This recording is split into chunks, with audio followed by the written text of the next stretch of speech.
साथियों, आप लोगों के सामने विधानसभा आम चुनाव के मुद्दों को बीच में रखने से पहले मैं हाल ही में ऑनरेबल सुप्रीम कोर्ट के सब कास्ट कैटेगराइजेशन के जजमेंट के बारे में आप लोगों से बात करना चाहूंगा, जिसके संबंध में आदरणीय बहन कुमारी मायावती जी ने भी अभी कुछ दिन पहले ही प्रेस कॉन्फ्रेंस कर हम सबको उसके बारे में आगाह करने का काम किया। साथियों, वो जो जजमेंट दिया ऑनरेबल सुप्रीम कोर्ट ने वो 650 पन्नों का था, परंतु उसकी मूल भाषा मैं आपको बता दूं उसका मतलब क्या है। साथियों, उस जजमेंट के तहत अब राज्य की सरकारें SC/ST के अंतर्गत अपने राजनीतिक लाभ के लिए अपनी मर्जी से किसी भी SC/ST जाति को आरक्षण की सुविधा दे सकती है और अपनी ही मन मर्जी से उसको रिजर्वेशन की सूची से निकालकर, भले वो SC/ST हैं, बट उस SC/ST जाति को रिजर्वेशन के उससे निकालकर उनसे रिजर्वेशन छीनने का काम कर सकती है। साथियों, पहले मान्यवर साहब श्री कांशीराम जी ने और फिर आदरणीय बहन कुमारी मायावती जी ने हमें इसके बारे में कई बार आगाह किया है कि भाजपा और कांग्रेस हमारे SC/ST समाज के आरक्षण के खिलाफ है। वो हमसे हमारा आरक्षण छीनना चाहते हैं, क्योंकि वो नहीं चाहते कि हमारा समाज पढ़ लिख कर अपने पैरों पर खड़ा होकर एक आत्मसम्मान की जिंदगी जी सके। साथियों, भाजपा और कांग्रेस की ये सोची समझी साजिश है, जिसके तहत ये जजमेंट पास कराया गया है। देश से आरक्षण खत्म करने का ये पहला कदम लिया गया है। साथियों, आप सभी जानते हैं आरक्षण की मूल भावना प्रतिनिधित्व दिलाने की है, समाज को आगे बढ़ाने की है, लेकिन उसे बार बार गरीबी मिटाने की आड़ से बार बार आरक्षण को खत्म करने की कोशिश की जाती है। बोलते हैं आरक्षण का मतलब है गरीबी खत्म करना। साथियों, आप सब यहाँ जो बैठे हैं जानते हैं आरक्षण से गरीबी नहीं, प्रतिनिधित्व, रिप्रेजेंटेशन, आत्मसम्मान मिलता है, ना कि गरीबी खत्म की जाती है। परंतु ये लोग बार बार इसे गरीबी खत्म करने की योजना बनाकर बार बार हमारे पिछड़े समाज को हटाने की, आरक्षण छीनने की कोशिश करते हैं। साथियों, ये दलितों को बांटने की शुरुआत है, ये दलितों की आजादी छीनने की शुरुआत है। साथियों, ये संविधान को बदलने की शुरुआत है। ये जो लाल किताब लेकर पार्लियामेंट में खड़े होते हैं शपथ लेते वक्त, ये सपा के लोग, कांग्रेसी लोग, भाजपा के लोग जो संविधान को लेकर शपथ लेते हैं और कहते हैं कि संविधान को बचाने का काम करेंगे, आज ऐसे ही जजमेंट पास कराकर हमसे आरक्षण छीनने का, हमारे संविधान को बदलने का काम कर रहे हैं।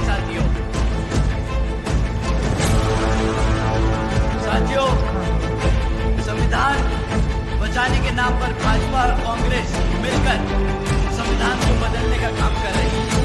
आदरणीय बहन जी ने कहा है कि अगर ये भाजपा की NDA और कांग्रेस की इंडिया अलायंस, जिसमें सपा, आम आदमी पार्टी जैसी पार्टियां भी शामिल हैं, सब अगर सच्चे दिल से हमारे समाज के लिए आरक्षण के हितैषी है, तो ये सब मिलकर पार्लियामेंट के जरिए से हमारे रिजर्वेशन एक्ट को संविधान की 9वीं सूची में डालकर उसको हमेशा के लिए सुरक्षित करेंगे।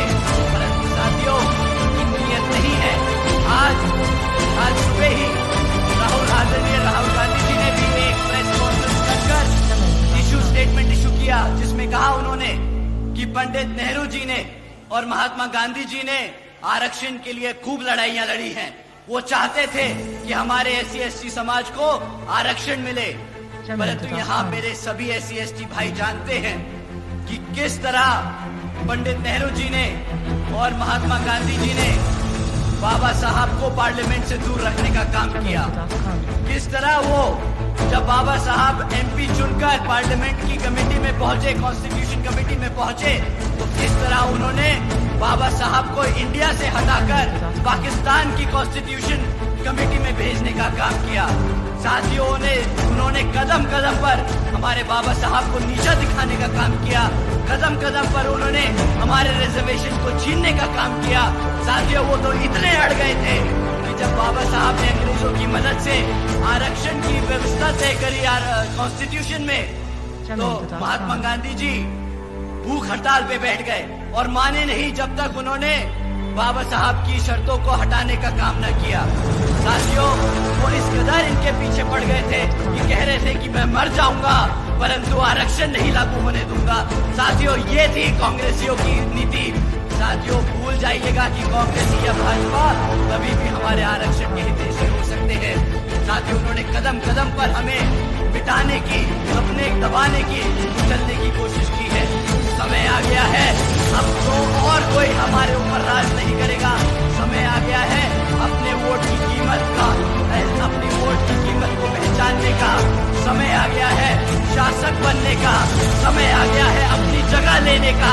समय आ गया है पार्लियामेंट में राज करने का। साथियों अभी आप लोगों के सामने अभी कुछ ही समय में विधानसभा के आम चुनाव होने वाले और कांग्रेस के साथ साथ यहाँ भाजपा भी पिछले 10 सालों से राज कर चुकी है। भाजपा से पहले कांग्रेस ने 10 साल आप पे राज किया। अब पिछले 10 साल से भाजपा राज कर रही है और अब जब विधानसभा हमारे सर पर है तो ये लोग फिर से आप लोगों के बीच में आकर झूठे झूठे वादे करेंगी। परंतु साथियों इस बार इनको वोट डालने से पहले हमें इनसे कुछ मुद्दों पे सवाल करने होंगे। मैं आप लोगों से जाति और धर्म के आधार पे कभी नहीं कहूंगा आप सवाल करें। मैं आपसे कहूंगा आप इनसे शिक्षा, रोजगार और चढ़ती हुई महंगाई के बारे में सवाल करें। साथियों अगर हम शिक्षा की बात करें तो यहाँ पिछले 10 सालों से सरकार ने 5000 से ज्यादा प्राइमरी स्कूल्स को बंद करने का काम किया है। एक तरफ हमारे पढ़ने लिखने के बच्चे की संख्या बढ़ रही है, दूसरी तरफ ये सरकार हमारे बच्चों के प्राइमरी स्कूल बंद करने का काम कर रही है। एक तरफ साथियों 2000 से ज्यादा सीनियर सेकेंडरी स्कूल है हरियाणा में, जिसमें से 1000 से ज्यादा स्कूलों में प्रिंसिपल तक की पोस्ट पे प्रिंसिपल्स नहीं है। अब साथियों ये बताइए कि पिछले 2027 से हमारे SC, ST, OBC समाज के छात्रों को स्कॉलरशिप का पैसा मिला कि नहीं मिला? यहाँ पे जितने भी कॉलेज के बच्चे बैठे हैं बताइए आपको स्कॉलरशिप का पैसा मिला कि नहीं मिला? भाई साहब इतना कम मना करोगे ना तो सत्ता तो दूर की बात है, स्कॉलरशिप भी नहीं मिलेगी। तो अपनी जो दर्द और दुख है उसके लिए आवाज उठाइए और बताइए कि मिला कि नहीं मिला। साथियों जिस तरह आपको स्कॉलरशिप का पैसा नहीं मिला इसी तरह इस बारी कांग्रेस और भाजपा को वोट नहीं मिलेगा। आप लोगों का वोट हाथी और चश्मे पे पड़ेगा। साथियों एक तरफ हमारे बच्चे दिन रात मेहनत कर कर कॉलेज में दाखिला ले रहे हैं, दूसरी तरफ ये सरकार झूठा वादा कर कर कि स्कॉलरशिप का पैसा देगी, वो पैसा नहीं देती। हमारे बच्चे अनपढ़ रह जाते हैं। जब हमारा बच्चा पढ़ेगा लिखेगा नहीं तो आप बताइए क्या वो गुलामी करेगा कि नहीं? हम गुलाम ही बन के रह जाएंगे ना। अब आप ही बताइए बाबा साहब ने इतनी मेहनत कर कर हमें गुलाम बनाने के लिए खड़ा किया है। बताइए मेरे किसान भाइयों आप लोग अपने पैरों पर खड़ा होना चाहते हैं कि नहीं? साथियों अगर आप अपने पैरों पर खड़ा होना चाहते हैं तो मैं आप लोगों से दरखास्त करूंगा कि आने वाले विधानसभा आम चुनाव में यहाँ बसपा और NLA के प्रत्याशियों को भारी बहुमत मतों से जिताकर श्री आदरणीय अभय सिंह चौटाला जी को मुख्यमंत्री बनाकर अपने यहाँ पर अपने लिए अपने हितों के लिए काम कराने का काम करें आप सब। साथियों एक तरफ ये भाजपा और कांग्रेस वाले हैं जो इस तरीके की काम करते हैं, इन नीतियों पे चलते हैं, और दूसरी तरफ हमारी आदरणीय बहन कुमारी मायावती जी की नीतियां हैं जिसके तहत चलकर यहाँ पर भी हरियाणा में उसी संख्या में उसी ताबड़तोड़ तरीके से यहाँ पे काम किए जाएंगे। जैसे बहन जी ने बसपा की सरकार के दौरान यूपी में सावित्रीबाई फुले बालिका शिक्षा योजना चलाई थी साथियों, जिसके तहत बहन जी ने 7 लाख से ज्यादा बच्चियों को 12वीं तक की शिक्षा प्राप्त करने के लिए 600 करोड़ से ज्यादा अपनी बच्चियों पर खर्चने का काम किया था। इतना ही नहीं साथियों, बहन जी ने 6 engineering colleges, 2 homeopathic colleges, 24 polytechnic colleges, 2 paramedical colleges, 6 universities, 200 से अधिक इंटर व डिग्री कॉलेजेस, 100 से अधिक ITI, 550 से ज्यादा हाई स्कूल और हमारे प्राइमरी स्कूल के बच्चों के लिए 5,500 से ज्यादा प्राइमरी स्कूल बनाने का काम किया है साथियों। और साथियों, हमारे सभी पिछड़े समाज के, हमारे OBC समाज के छात्रों के लिए आदरणीय बहन जी ने देश में पहली बार 27% आरक्षण की व्यवस्था तय की थी। साथियों, लिस्ट बहन जी के कामों की इतनी लंबी है शिक्षा के क्षेत्र में कि मैं यहाँ पर बताते छक जाऊंगा और दिन की भी रात हो जाएगी। परंतु साथियों, आप लोगों से मैं दरखास्त करूंगा, आप लोग पूरा भरोसा जताए हमारे आदरणीय अभय सिंह चौटाला जी पे। जिस तरह बहन जी ने वहाँ यूपी में काम किया, उसी तरह यहाँ पर आदरणीय अभय सिंह चौटाला जी भी आपके बच्चों की शिक्षा के लिए दिन रात देखकर आपके बच्चों को अपने पैरों पर खड़ा करने का काम करेंगे। साथियों, आज हरियाणा का युवा बेरोजगार घूम रहा है। इतना ही नहीं, बल्कि हमारा हरियाणा का 40% युवा बेरोजगार घूम रहा है। और यहाँ पिछले 10 सालों से भाजपा की सरकार लगातार सत्ता में बनी। यहाँ 2 लाख से ज्यादा सरकारी पद आज भी खाली पड़े। इतना ही नहीं, पिछले 10 सालों से हमारे 2000 से ज्यादा कॉलेज के लेक्चरर्स, कॉलेजेस में जो लेक्चरर्स हैं वो परमानेंट होने की मांग कर रहे हैं। और हमारे क्लरिकल क्लास के वर्कर्स अपनी बेसिक पे को 35,400 की मांग कर रहे हैं। परंतु इन सभी क्षेत्रों में यहाँ भाजपा की सरकार एक ही काम पूरा न कर पाई।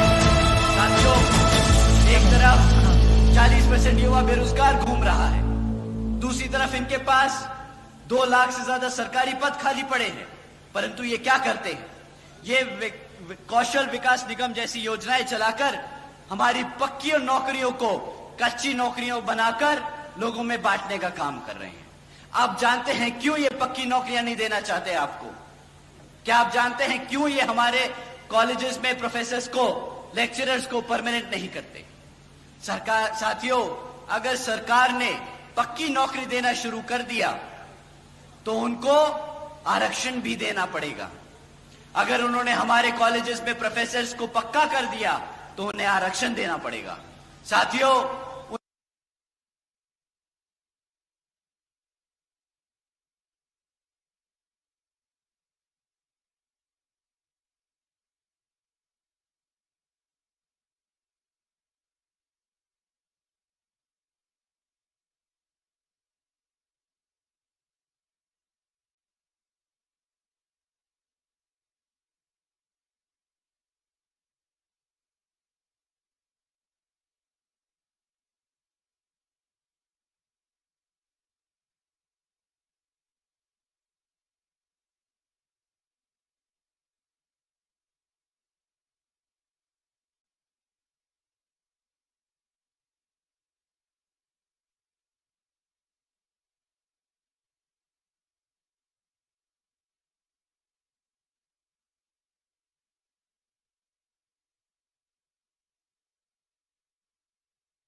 वेजेस को 55 रुपए से बढ़ाकर 100 रुपए प्रतिदिन करने का काम किया था और अपने अन्य पिछड़े वर्गों के क्रीमी लेयर की वार्षिक आय को भी 3 लाख रुपए से बढ़ाकर 5 लाख रुपए करने का काम किया था। साथियों, इतना ही नहीं, हमारे किसान भाइयों को जानकर अच्छा लगेगा कि बहन जी के शासनकाल के दौरान आदरणीय बहन जी ने अपने गन्ना खरीदने के दामों को रातों रात दुगना कर दिया था और हमारे किसान भाइयों की आमदनी दुगनी कर दी थी, जैसा उन्होंने वादा किया था। साथियों, उसी तरह उसी मॉडल पे चलकर यहां पर भी हमारी सरकार जब आप लोग बनाएंगे तो हमारे किसान भाइयों की आमदनी दुगनी कर दी जाएगी। साथियों, तीसरा सबसे बड़ा मुद्दा महंगाई का। साथियों, ये लोग जब महंगाई की बात करते हैं तो आप लोगों से बोलते हैं कि जी आप हमसे मुफ्त में राशन ले लो, और बड़े गर्व और फख्र से बोलते हैं कि हमने 80 करोड़ जनता को मुफ्त में राशन देने का काम किया। साथियों, अब एक बात बताइए कि आपने महंगाई कम करने के लिए वोट डाला था या मुफ्त में राशन मांगने के लिए वोट डाला था? बताइए साथियों, महंगाई कम करने के लिए कहा था ना। यही लोग आप लोगों के बीच में गैस का सिलेंडर तान के घूम रहे थे ना कि गैस का सिलेंडर देखो 1000 रुपया पार 400 रुपया हो गया, 400 रुपया हो गया। अब इन्हीं के शासनकाल में क्या गैस का प्राइस 1000 रुपया पार कर चुका है कि नहीं? बताइए साथियों। परंतु अब ये 1000 रुपया इन्हें नहीं दिख रहा, अब इन्हें 1000 रुपया महंगा नहीं लगेगा। पता है क्यों साथियों?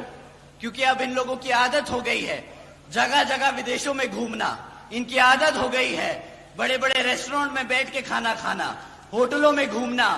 इन लोगों को आपकी महंगाई से कोई लेना देना नहीं साथियों। परंतु साथियों, अगर ये लोग सिर्फ रोजगार देने वाला ही वादा पूरा कर देते, सिर्फ रोजगार देने वाला ही वादा पूरा कर देते, तो महंगाई तो हमारा किसान भाई अच्छे से जानता है, हमारा SC ST समाज अच्छे से जानता है। अगर कमाऊंगा भी तो घर भी चला लूंगा, घर भी चला लूंगा तो अपने पैरों से खड़ा हो जाऊंगा, जिंदगी में अपने आप आगे बढ़ने का रास्ता निकाल लूंगा। मुझे किसी सस्ती गैस का जरूरत नहीं, मुझे महंगाई से डरने की जरूरत नहीं। परंतु साथियों, ना इन्होंने महंगाई कम करने का काम किया, ना इन्होंने रोजगार देने का काम किया। साथियों, आप जानते हैं कि मुफ्त में राशन की कीमत क्या है आपके लिए? 1000-1200 रुपये से ज्यादा महीने का राशन नहीं मिलता किसी को मुफ्त में, और साल का अगर आप गणित लगाएं तो 12,000 रुपए से ज्यादा का राशन नहीं देगी ये सरकार। परंतु अगर आपके घर में से एक एक बच्चे को रोजगार मिल जाता तो कम से कम 20,000 रुपए महीने की वो आमदनी कमाता, साल की 2 लाख रुपए की आमदनी कमाता। पर ये भाजपा वाले घपलेबाज हैं, आपको 12,000 रुपए का राशन चिपकाकर आपसे 2 लाख रुपए चूना लगाते हैं। साथियों, मैं आप लोगों का और समय नहीं लूंगा। आपको मैंने शिक्षा के बारे में बताया कि ये किस तरह आप लोगों को कमजोर कर रहे हैं शिक्षा के क्षेत्र में। मैंने आपको बताया रोजगार के मामले में, मैंने आपको बताया महंगाई के बारे में। मैं आप लोगों का और समय जाया नहीं करूंगा। एक तरफ साथियों, मैं आपसे यही कहूंगा कि भाजपा और कांग्रेस आप लोगों को गुलाम बनाने का काम कर रही है, और दूसरी तरफ बसपा और इनेलो का गठबंधन की सरकार है जो आपके बच्चों को पढ़ा लिखा कर काबिल बनाकर एक समाज में आत्मसम्मान से जिंदगी देने का काम करना चाहती है। साथियों, इन्हीं कुछ जरूरी बातों के साथ ही अब मैं आप सभी से, खैर मेरी और वह खासकर आदरणीय बहन कुमारी मायावती जी की ये विशेष अपील है कि इस विधानसभा चुनाव में आप सभी लोग हर मोर्चे पे सावधान रहें। आपका वोट बहुत कीमती है, आपका कोई वोट खरीद ना पाए, आपका वोट कोई लूट ना पाए, आपका वोट कोई पढ़ने से रह ना जाए। साथियों, जाति बिरादरी, धन बल, मंदिर मस्जिद या किसी भी भावना आदि के नाम पर कोई स्वार्थी अपने जाल में फंसाकर आपके वोट का दुरुपयोग ना कर ले, क्योंकि साथियों, देश के हर एक महिला, पुरुष व युवा को वोट डालने का अधिकार यहाँ परम पूज्य बाबा साहब डॉक्टर भीमराव अंबेडकर जी की अति महत्वपूर्ण देन है। मैं आप सभी से यही खास अपील करता हूं कि आप लोग यहाँ जिन जिन क्षेत्र में बसपा और इनेलो के विधानसभा उम्मीदवार चुनाव लड़ रहे हैं, तो आप उनको वोटिंग मशीन के सामने, वोटिंग मशीन पे बसपा का हाथी चुनाव चिन्ह और इनेलो का चश्मे का चुनाव चिन्ह के सामने वाला बटन दबाकर भारी मतों से जताने का काम करें।